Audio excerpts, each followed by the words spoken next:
Freitas pode estar indo para o campeonato italiano. Rapaz, situação, né, que surpreende. Proposta alta, Bolonha. Pois é, vamos falar sobre isso aqui. Aparentemente está bem encaminhado. A gente fala aqui nesse vídeo também sobre Cebolinha, o Felipe Luiz, que está atrapalhando a vinda dele para cá, e o Hulk, uma notícia que parece interessante para todo mundo. Mas, enfim, vamos rodar a vinheta do Giro de Notícias.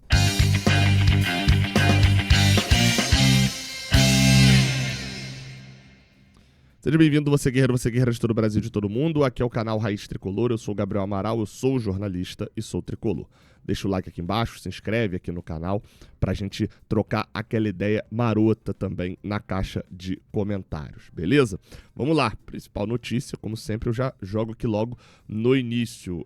O Bolonha, segundo uma matéria do Corriere dello Sport, a matéria do jornalista Cláudio Beneforte, é um dos principais veículos de esporte, né, de notícias do esporte lá da Itália, e diz aqui que o Bolonha já tem o seu primeiro chute no mercado de transferências, o Freitas chegando do Fluminense. Diz que os rubro-azuis já têm o sim do zagueiro argentino, o que já chama a atenção nesse ponto, e que faltam apenas alguns detalhes a serem definidos com o Fluminense.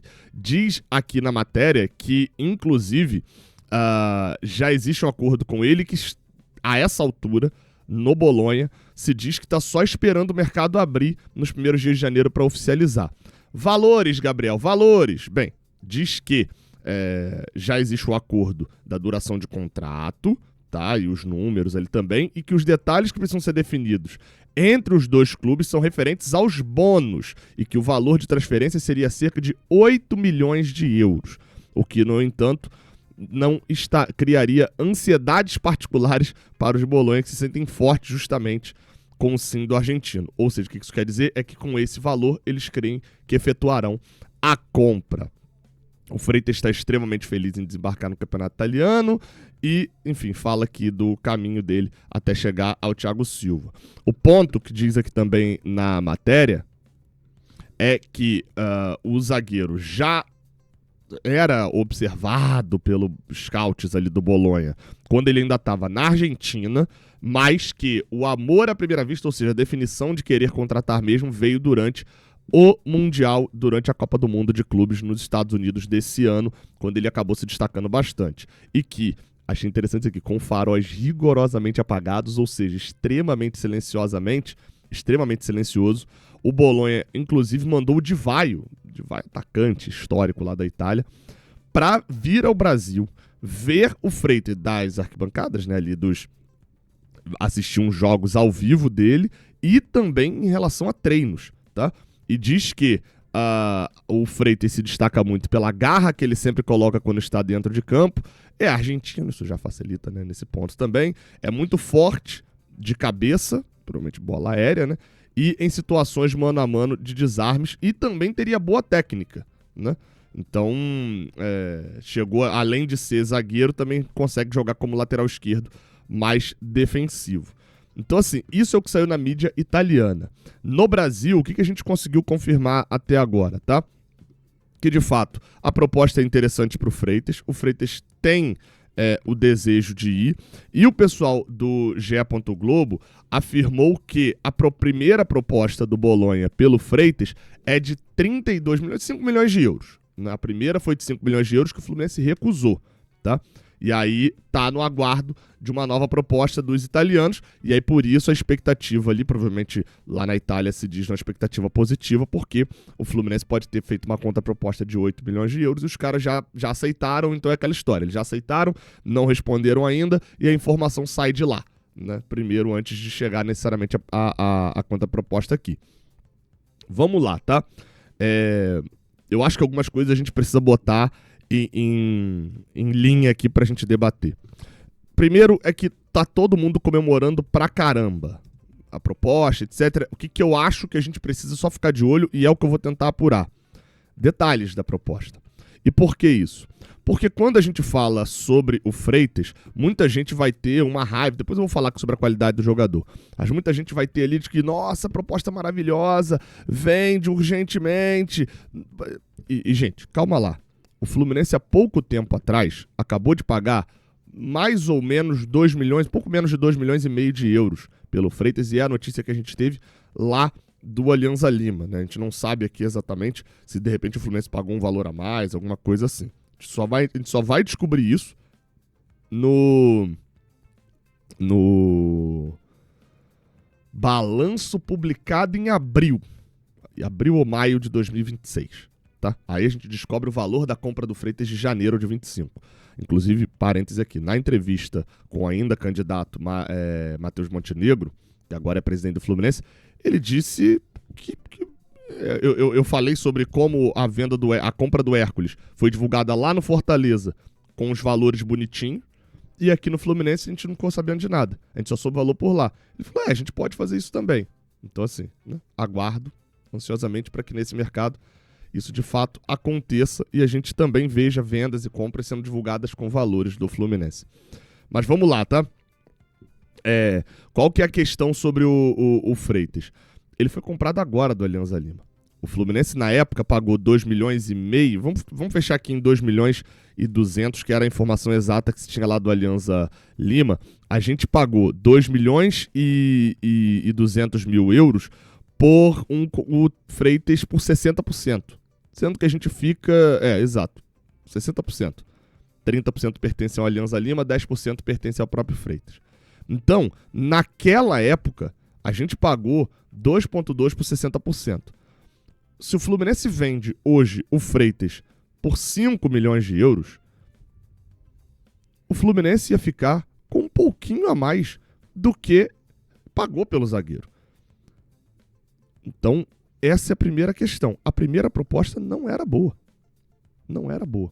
E ao contrário do que você aí pode estar pensando sobre qualidade do Freitas, etc., eu sei que talvez eu veja o Freitas de uma maneira um pouco mais positiva do que a torcida, ou talvez até vou inverter a lógica. Eu acho que a torcida vê o Freitas um pouco mais negativa do que o resto todo do cenário, o mercado, o futebol, os outros clubes, etc.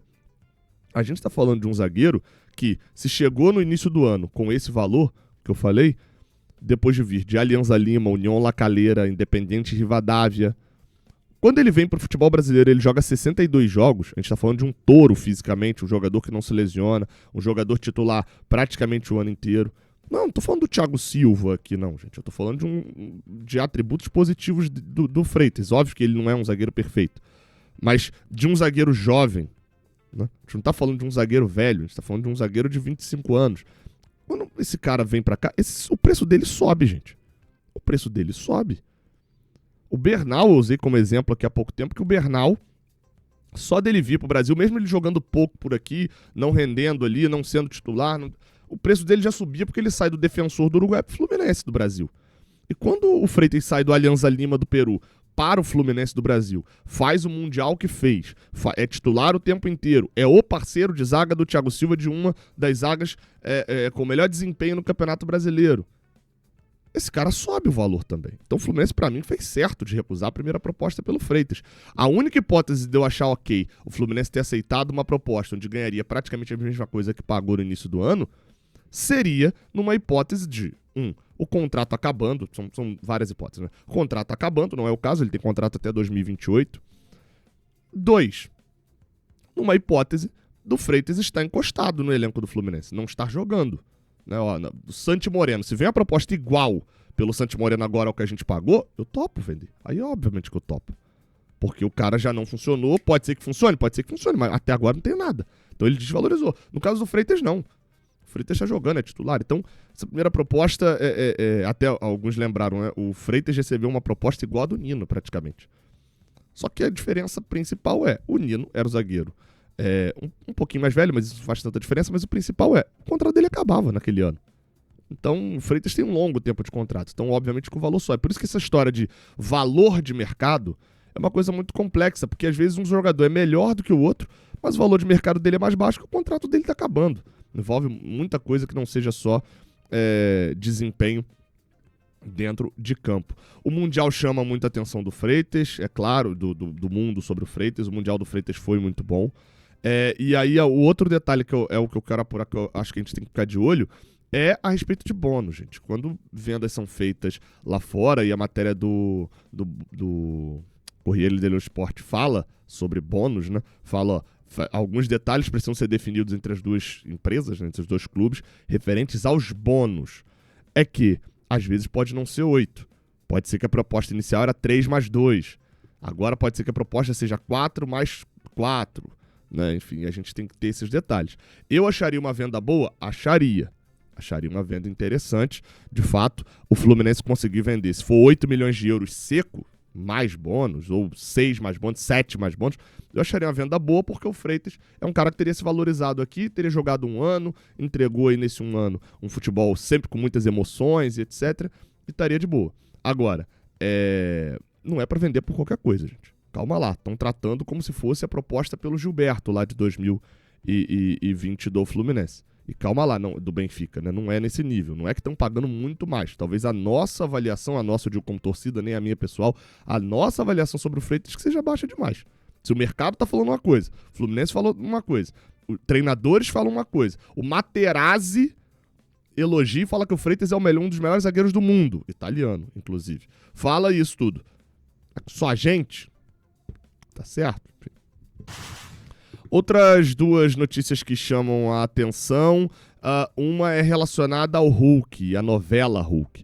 O Betinho, que possui o canal Fala Galo, e conversando com alguns amigos lá do Atlético Mineiro, disseram que são informações que o cara apura mesmo e dificilmente erra. Não é aquele cara das exclusivas constantes, mas que quando ele fala ali, normalmente é bem apurado. Ele colocou 2 tweets ali sobre o Hulk, tá? Ele falou que a questão do Hulk segue na complexidade de Sampaoli não o tem como fundamental ou indispensável. O Galo não foi incisivo no início das consultas, cortando sobre a possível saída. Ou seja, o que isso quer dizer aqui? O Galo não foi incisivo. É que o Galo ouviu propostas, não virou e falou, de jeito nenhum eu vou negociar o Hulk, tá? Não rolou isso. E o Sampaoli não tem como indispensável. Então você percebe que tá ali, né? O ídolo atleticano se sente no mercado e vai ouvir o que vier e analisar, e que o Hulk quer, mais uma vez, provar que pode atuar em alto nível. Nem no Brasil, que não é o seu desejo inicial, ele está totalmente descartado numa eventual saída. Resumo da ópera, a chance de saída é real, mas ninguém quer ter a responsabilidade nas costas. É aquilo que eu vim falando há um tempo, desde que a gente apurou ali a questão do Hulk. A situação segue agora com uma apuração mais detalhada de que o Hulk já não tem mais aquele amor todo para ficar no Galo, o Galo já não tem mais aquele amor todo pelo Hulk, a relação já tá ali se encaminhando, mas ninguém quer ser a pessoa que vai sentar e falar bem assim, pô, vamos terminar? Não teve isso ainda. E aí chama a atenção que não era o desejo inicial do Hulk sair para um time brasileiro, mas não está totalmente descartado. Vamos ver, cara. Segue a novela. O Hulk normalmente é série, né? O Felipe Luiz é um obstáculo pela negociação entre Fluminense e Flamengo pelo Cebolinha. É o que diz a matéria do Lucas Bayer e do Pedro Brandão lá no Lancenet. Diz que num momento conturbado o Cebolinha acabou se tornando um dos principais ativos valiosos ali no mercado. O Fluminense fez sondagens ao staff do atacante, mas esbarrou na situação do Felipe Luiz no Flamengo. Isso porque a situação do jogador depende de Felipe Luiz para se desenrolar, porque nesse momento qualquer planejamento de futebol do Flamengo está sendo definido a partir da renovação do Felipe Luiz. Por isso, todas as negociações ali estão travadas, né, no Flamengo, salvo uma ou outra que não tenha sido unanimidade ali em todo o corpo de técnico e de direção. E esse fator inclui o Cebolinha, que só vai ter alguma definição a partir do momento da renovação ou não do Felipe Luiz. Tá travado por lá. Então, pelo visto, aquele não todo do Flamengo pode ser que não tenha sido aquele não sonoro inicial. Vamos ver, né?